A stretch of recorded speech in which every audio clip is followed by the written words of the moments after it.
tsara indrindrako no efa narindrako mba ho kilalao ny fetso ny foko no eno kalotro andra aisako anao kanefa enao tsy tonga fa nataonao somonga nataonao kilalao ny fitiavako anao kanefa enao tsy tonga fa nataonao somonga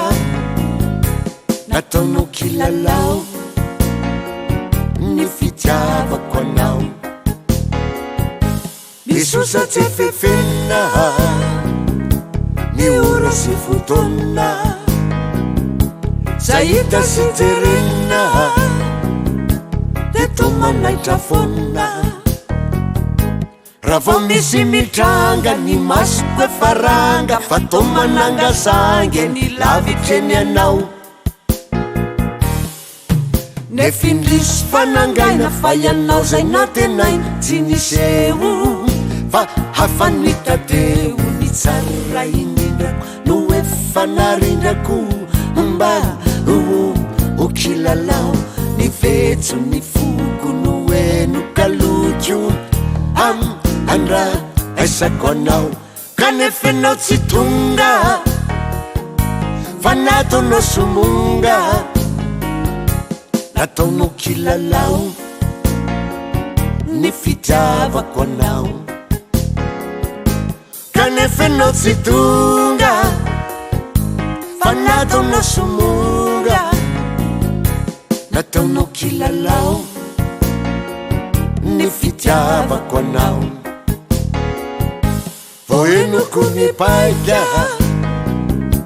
lay ora zay nomena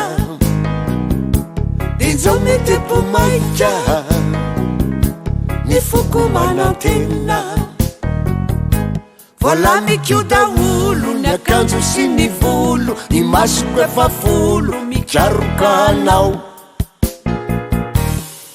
mieriketsy sy ero maika hatahoana mo indrisy anefa lay no fiteny lefa ny tsara indrindrako no efa narindrako mba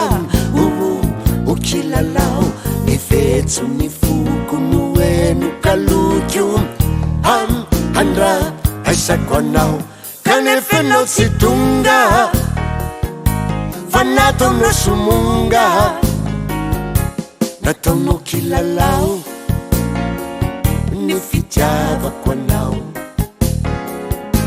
kanefa enao tsy tonga fa nataonao somonga nataonao kilalao ny fitiavako anao nataonao kilalao ny fitiavako anao kanefa tramizao de mbola tigrana